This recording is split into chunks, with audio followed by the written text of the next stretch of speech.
A father is watching his family's car move across a map in southern Iran, away from home. His wife isn't answering, his children are silent, and he has no idea that, at that very moment, almost everyone he loves is already dead. The killer isn't a stranger, it's someone he trusted like family. He thought he was tracking his family. He was actually following a massacre. Bayram is the kind of place where nothing happens. A small town tucked into the mountains of Laristan County in Iran's Fars province. Dusty roads, low stone walls, the call to prayer echoing between hills at the same 5 moments every day.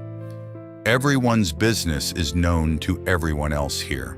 It's the kind of place people move to, not away from. Asghar Khalilian and his wife, Robab Hajipur, were both teachers there. Asghar taught during the day, Robab taught too, and by every account was adored by her students. One of them would later say he never saw anything but kindness from her. Together they were raising 4 children. Ava, the eldest at 14, Amir, 13, and 2 little girls, Aram and Janan, only 6 and 7 years old. Not long before that October, Asghar had posted a photo of his daughters online. A proud father, writing simply that a house without daughters in it doesn't feel like a home. It was, by every outward measure, an unremarkable, happy household, which is exactly why nobody saw what was coming.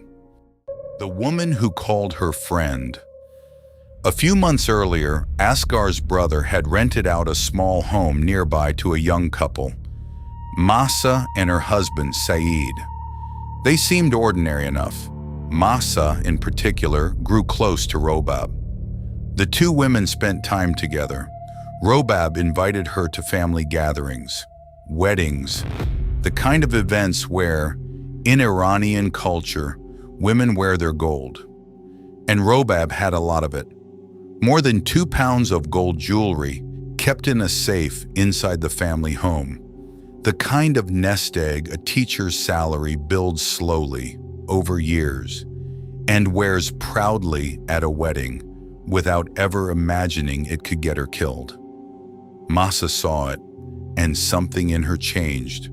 The last ordinary morning. October 7th, 2024 started like any other morning in Bayram. Asghar had already left for the day. Somewhere down the street, a shopkeeper was rolling up his shutters.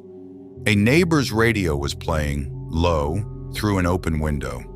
Nothing about the street suggested that inside one quiet home, a family of 6 had only hours left together.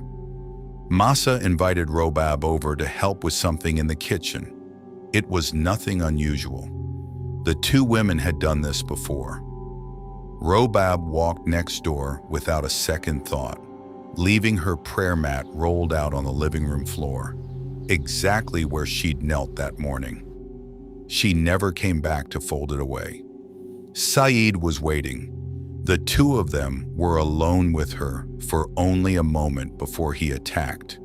A plastic bag over her head in a kitchen that, minutes earlier, had smelled like breakfast. What happened next, the walls of that house witnessed alone. One by one, the rest of the family was drawn inside. A mother's silence mistaken at first for nothing at all.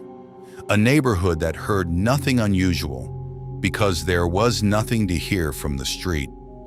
A bathroom door closed, a blue plastic barrel sitting in the yard where anyone walking past might have seen it and thought nothing more than laundry or water storage, the most mundane object in the world, holding the worst thing that would happen in Bayram that year.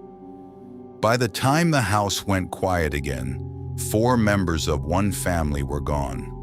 Only Amir remained, bound, folded into the trunk of his own family's car, in the dark, listening to an engine start. Back at the house, Saeed began staging the scene.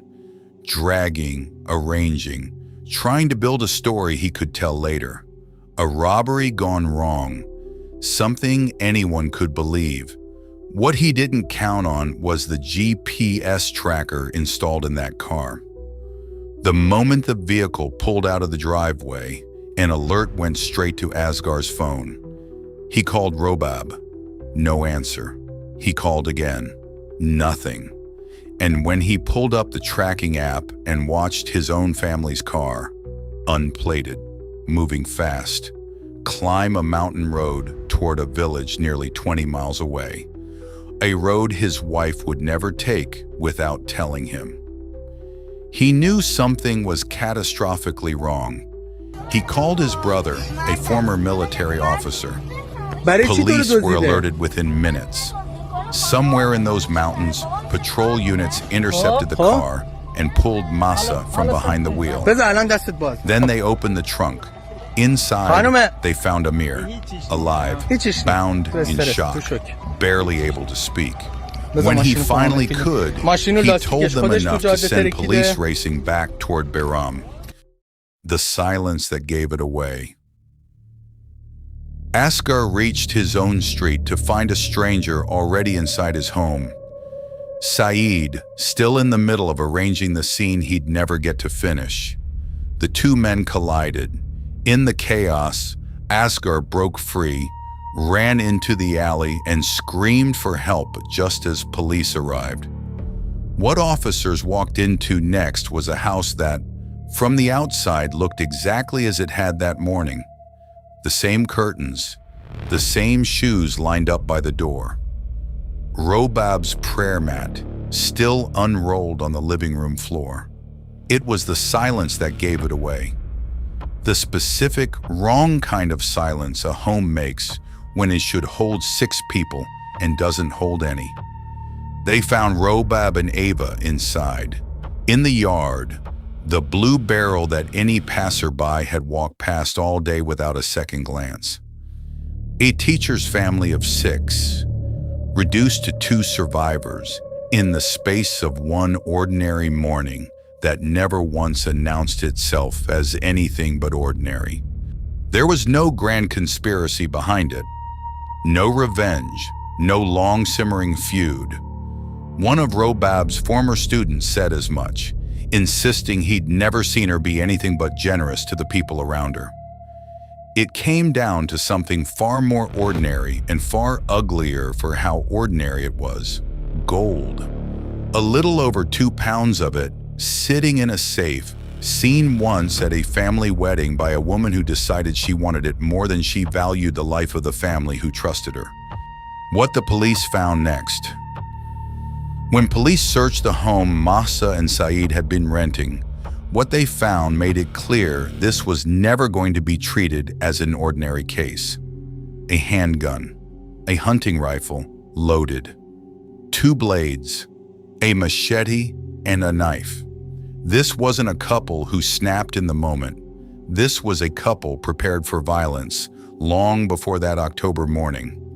Fars Province's Chief Justice ordered the case fast-tracked, a special judicial process, an indictment issued within days, the file sent straight to Branch 5 of the Provincial Criminal Court. In a country where court cases can drag on for years, this one moved at a sprint. 66 days to judgment. 66 days after the killings, Massa and Saeed sat in a courtroom in Fars Province to hear the case laid out against them. The evidence was overwhelming. The GPS logs, the weapons cache, Amir's testimony, the scene itself. The court's ruling was unambiguous. Saeed was sentenced to qisas, death by retribution, 4 times over, once for each life he had taken directly, with the sentence to be carried out in public.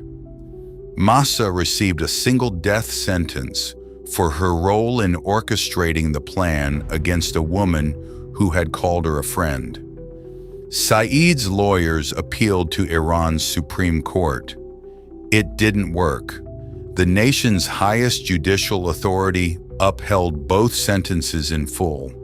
News of the killings tore through Bayram and the wider Laristan region. This was a family everyone thought they knew. A well-liked teacher, her respected husband, 4 children who played in the same streets as everyone else's kids. At the school where Robab taught, her classroom sat empty for days before anyone could bring themselves to use it again. The betrayal cut deeper because of how close it had been. Massa hadn't been some outsider who'd forced her way in. She'd sat at their table. She'd been trusted with their address, their routines, their gold. For a small town where nothing happens, this was the story that would define a generation. 4,000 witnesses.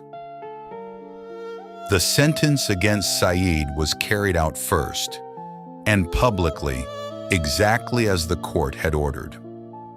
On the morning of Tuesday, August 19th, 2025, nearly a year after the killings, more than 4,000 people gathered in the Gadam district of Bayram, close to the graves of the family he'd destroyed. Local authorities had asked people to leave children and phones at home. Almost no one listened. Footage of the execution spread across Iranian social media within hours. Massa's sentence was carried out separately and privately inside the prison, with only the victim's surviving relatives present, as Iranian law allows the family of the dead to witness Akis's execution firsthand. Asker Khalilian buried his wife and 3 daughters, then stood at their graves the day the last sentence was finally carried out. A case that, in most places, could have taken a decade, closed in under 11 months. Amir survived. He was the only one who did. Somewhere in Bayram tonight, a 13-year-old boy is growing up in a house that used to hold 6 people, and now holds 2.